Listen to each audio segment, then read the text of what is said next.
Assalamualaikum warahmatullahi wabarakatuh. Halo sobat coders, kembali lagi bersama gue Taufik Basuki. Gak pakai basa-basi, kita langsung ke ceritanya. Video ini menceritakan kisah horor programmer episode ketiga. Pada waktu itu gue dapat pekerjaan yang lagi-lagi dari seorang teman, dan yang paling menjengkelkannya lagi-lagi project bekas orang lain. Horor banget gak sih? Kenapa dibilang horor buat programmer nurusin project orang yang pertama nggak ada dokumentasinya, nggak tahu alurnya bagaimana, fitur requirement awalnya seperti apa, tiba-tiba disodorin ke lu, yang mana mau nggak mau lu harus pelajari sendiri alurnya bagaimana, fiturnya apa saja, dan bahkan user password demonya pun lu harus bongkar sendiri. Nah, kenapa bisa terjadi seperti ini? Jadi beginilah kronologinya. Teman gue tersebut adalah seorang owner sebuah perusahaan. Dia mendapatkan project. Si project tersebut dipercayakan kepada bawahannya sebagai PM, project manager. Dari mulai PKS-nya, negonya, menentukan fiturnya, durasi pekerjaannya, semua dia yang tanganin. Dia yang sebagai PM-nya tentunya dia punya tim sendiri untuk menyelesaikan proyek tersebut, dan mulailah proses pengerjaannya. Entah apa yang terjadi, tiba-tiba PM dan timnya akhirnya menghentikan progres pekerjaannya, yang akhirnya mangkraklah proyek tersebut. Tentunya si klien komplain dong ke teman gue yang sebagai owner. Pasti diinterogasi lah, bagaimana progresnya, kapan selesainya, dan banyak pertanyaan lagi lah. Dan lagi-lagi teman gue tersebut sudah lost kontak dengan PM tersebut. Yang tersisa hanya source code program yang belum selesai itu, yang tentunya teman gue harus bisa tanggung jawab. Awalnya teman gue dan PM-nya sering tektokan soal pekerjaan, tapi hanya sebatas bagaimana progresnya. Ya PM-nya ya awalnya bilang lancar jaya lah, lancar-lancar aja, aman, siap bos gitu. Tapi ujung-ujungnya malah lost kontak, dan akhirnya ujung-ujungnya gue lagi buat bantuin menyelesaikan masalahnya. Setelah gue dapet source code-nya, gue coba pelajari script demi script, file demi file, fitur demi fitur, dan file-file mentah dari kliennya.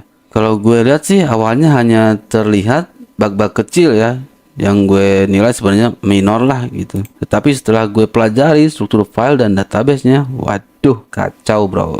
Ternyata kasus yang paling parahnya adalah loading speed program yang sangat berat pada salah satu fiturnya, yaitu dalam reporting. Ternyata yang menjadi permasalahannya adalah relasi tabel yang kurang terstruktur dengan baik. Kalau gue analisa struktur tabelnya compare dengan script codingnya, itu seperti hasil tambal sulam. Dan tantangan lainnya, source code ini belum menggunakan framework seperti CI atau Laravel gitu. Masih struktural, belum OOP sama sekali. Bisa dibayangkan dong gimana horornya buat pelajari source code-nya ini, dan tanpa dokumentasi. Setelah gue tanya ke temen gue, ternyata gue orang ketiga yang pegang project tersebut.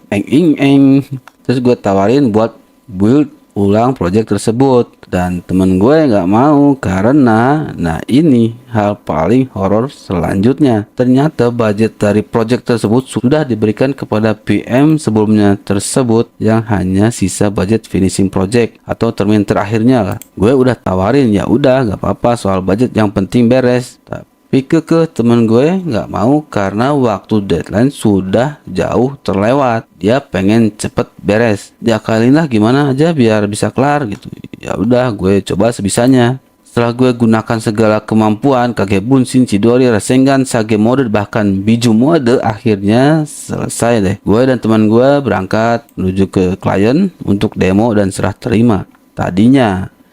Tetapi setelah datang ke sana, ternyata ada dokumen baru lagi, fitur baru lagi yang ingin diimplementasi ke programnya. Dari kita tentunya menolak, nggak bisa, ini udah selesai gitu. Tapi dari pihak klien bilang bahwa fitur ini sudah disepakati dalam perjanjian dan akan diimplementasi ke program. Ya mau nggak mau harus diimplementasi, kalau enggak ya nggak bisa cair tuh sisa projectnya, dan bisa jadi kena denda karena sudah lewat deadline dan tidak sesuai dengan kesepakatan. Dan kejadian ini berulang beberapa kali. Setiap datang ke klien pasti ada revisi baru dan fitur baru. Waduh, alasannya ya sama, Ternyata mereka sudah ada program sebelumnya yang versi desktop, yang di dalamnya ada data user yang lama beserta data-data lainnya. Mereka sebenarnya ingin membuat versi web base-nya, dan yang lebih parahnya, mereka ingin migrasi semua data ke versi baru yang mana struktur datanya beda banget dengan versi webnya. Jeng-jreng dah. Akhirnya gue kerjain walaupun sebenarnya berharap buat build ulang programnya. Tapi teman gue kekeh pengen dilanjut aja. Setelah gue convert dan migrate database-nya, ternyata di webnya ketika ingin membuka laporan,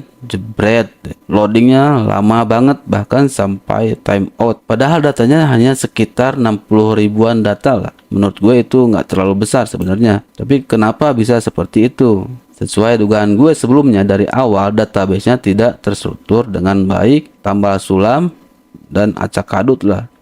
Gue bisa aja benerin struktur database-nya, tapi ya pasti beserta script codingnya. Yaitu sama aja dengan rombak semuanya, tapi tetap membiarkan program yang acak adut itu. Ya gue nggak mau lah, karena teman gue udah enek sama project itu. Diputuskanlah untuk serah terima dengan kekurangan project tersebut dan tanpa budget sisanya. Sekitar 1/3 project, ya lumayan lah nilainya gitu. Sebenarnya secara fungsi sudah berjalan. Yang tidak berjalan dengan baik itu bagian report rekapitulasi data. Counting data total itu yang tidak sesuai. Ketika di refresh itu data rekapitulasinya pasti berbeda-beda dan kadang menyebabkan timeout dan kadang server sampai down. Nah, dari pengalaman ini gue coba analisa dari mana sumber kesalahannya, dan gue simpulkan sebagai berikut. Yang pertama, terlalu percaya pada partner lo. Percaya pada rekan kerja itu bagus, tapi di dunia bisnis lo harus percaya kalau sudah ada bukti. Yang pertama, kalau sebagai owner atau mungkin marketing, ketika partner lo yang bagian teknis atau pengerjaan langsung bilang,